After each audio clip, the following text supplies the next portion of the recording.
Team 1 is right and ready. Big moment here, Jacob.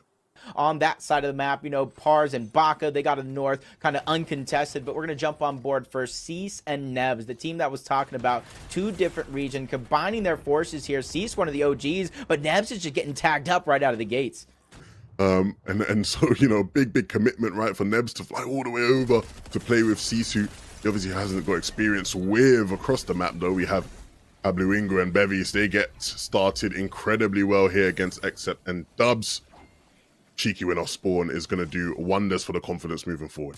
Yeah, those shield bubbles just played such a huge role here in zero builds, to where you can't build, you just pop the shield bubble down, you buy yourself a couple of seconds to work with, and Jace Fluger's going to have to lead the charge. He does have that Havoc Pump shotgun. He's putting it to use right out of the gate. Shield's getting drained down. Turtle's going to have to think about something here, because both of them don't really have the loadout to kind of fight back from this. Turtle's going to go down. Justice left by himself. He doesn't have anything to throw any punches. That's Fluger and OPT qualifying late in their heat, making noise here early on in the finals. I'm gonna pause that for a second. Static's getting snuck up on. Trey's gonna have to abandon him here in this situation. Kinetic Blaze being put to use. Statics is gonna go down, so Trey's gonna be left by himself.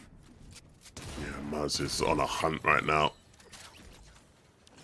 Yeah, shield bubbles have been the meta, right? You know, you speak to any pros playing in this lobby, they'll tell you they desperately want them. I know for sure these guys do as well.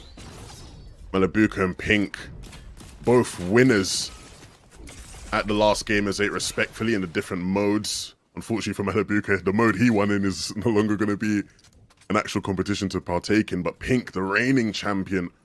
Everybody's really kind of expecting big things. Nip, Ninjas in Pajamas picking up Refsguard, expecting big things from him in Fortnite in general. Gonna give him a huge congratulations. Well deserved from Refsguard as well. Yeah, Refsguard's been about in the community for ages. Been grinding, hustling. Up here above Mega City, they will have plenty of vision of... Not only important, but so impactful in their game, depending on where they end up after this first game of the day. A team is going to be on the left side of Mega City as well. Another team just outside on the western edge on a mountaintop. Another team putting down the damage. That's Malabuka and Pink quickly getting the down onto Refsguard. And you can see in the minimap, they're closing the distance. Down goes Refsguard. Now Hellfire's left as a solo. Important team to how the lobby plays out. Cease and Nebs all the way over in Brutal Bastion, still with a team in this area that's going to be taking shots at them. Cease having to dodge and weave. You got to wiggle a bit more, my friend. Barely getting away with his life. Cease and Nebs know he's nearby, and this is the thing, as these zone changes, the lower damage that you do take later on in this, what you would seemingly later on in the zone, they can kind of lie here and just kind of gatekeep easiness and Pilkey. What's happened there for Mappy and Fanayan? It looks like Mappy's going to have to fend off for himself. I don't know if he's going to be able to get him up. He will try. Just call him behind this tree. We'll give them a bit of time for the revive. Or the exotic variants that you can find in hollow chests, or the augments that you actually do get in zero builds. Is Mega Knifer trying to sneak up the side of a mountain. They get caught. Gate kept out. It's going to be a huge battle going down against some of our NA Titans. N-Pen on the other side, taking too much damage, but bobbing and weaving in and outside of those shield bubbles. And those are the exciting fights that I do like to see. It's something that's out of the ordinary, playing the bubble absolutely perfect. D-Roller and N-Pen on top.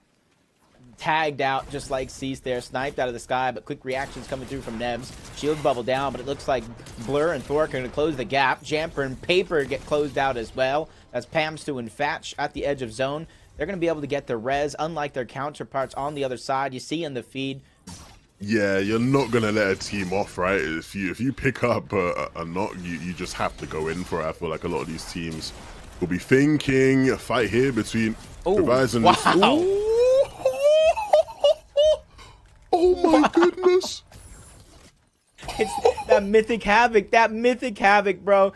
He just one-pump Malabuka, essentially, made it look absolutely easy. But honestly, I forget a team like Reciprocal and Revise exist. We've seen them in the last FNCS Major 1 take high ground after high ground every single time and eventually win a game, taking down Miro as Mappy goes down along with Fanayan, Agers, and Kanata. Actually ramping it up here in finals. Honestly, this is one of the teams I expected big things from coming out from the Heats. They waited to the, I wouldn't say the last possible moment, but later than we would probably hope. And they're honestly not only fighting for those 10 elimination points that they just got, but the weapon cache as well to kind of bolster their loadout. Yeah, they're going to be going into the end of this game looking stacked. Whoa. Oh, this isn't good whatsoever. Cammy is struggling, and Cammy is a matter of moments away, you'd think, from being taken out. Yeah, the problem is, right, is if they don't go unnoticed, then they're in an awful position, right, to defend themselves. The Seeing Revised dropping down. Can they start hitting big shots again? It's not going to look like it this time. That mythical shotgun will not be their savior. The fight breaks out. It continues. Threats and Bonte will go down after coming off the high of just winning the fight they were in. Instantly sweeped up, and that's another third-party situation we're seeing there, Jacob. Yeah, from 1v1 elimination races to the finals of DreamHack, Kika just kind of putting on his show, being led by Jivy as well, saving the day, getting them back in. Those are important eliminations that they were able to clean up, but down goes Blur. Thork's gonna be left by himself, and afforded the idea to kind of stagger themselves, take some damage, see if they can find any eliminations here towards the edge of zone. Pilkey's going to go down, leaving it all up to Easiness, who's not scared to go to the backside of zone, but he doesn't have that same luxury. He lacks the heals, but Fluger and OPT is going to take him out altogether, so he doesn't have to worry about game number 1 anymore. He can set his focus here on game number 2 as the shield bubble's coming down. That's Axe Force and Vortexers going in and out. They're bobbing and weaving, playing it perfectly yet again, leaving Fluger by himself. He's trying to go find some place to hide. D-Roller's going to go down, and as it shakes down, the zone gets smaller. So much action breaks down right before our eyes. How many times have we seen that, Jacob, right? OPT there just thought he was cool, thought he was chilling, and bam, Axe Force and Vortexers roll on in. Nobody's safe in this lobby. If you start fighting, be sure somebody will waltz on through and get involved themselves, back home pass, trying to stay low-key, trying to stay passive at this point. And where they sit right now isn't too bad as long as next zone isn't too restrictive in where they have to move to. Maybe we'll look to rotate along the ridge. Source and Natch, though, they sit really pretty, and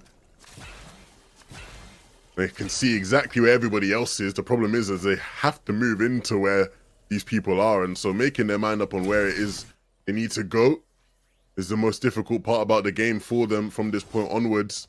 Use them katanas to find their spot in zone. Trashy and Pump now are struggling because there's a player behind them. It's Jivy. Oh my goodness. Hiding behind the truck. He had 6 different splashes. That strategy was afforded to him. Now he's going to be rewarded some shield bubbles. You see him using the first. Knows he has extra to spare. But with the shield bubbles going down, his position is going to be given up. You see Axe Force and Vortexers looking on the other side. Source is going to go down in the tree. Notch trying to be a Christmas ornament on the other side. Trying to bust out Prospering's hiding spot. But he does look like he's winning the battle. But no, through the branches. Notch takes him down before going down himself. Final 2 teams. 2v1 situation. Axe Force and Vortexers versus Jivy, who needs to find some sort of trick underneath his sleeve. He doesn't have heals. All he has is shield bubbles, hopes, and dreams. Do they know he's in this tree is the question.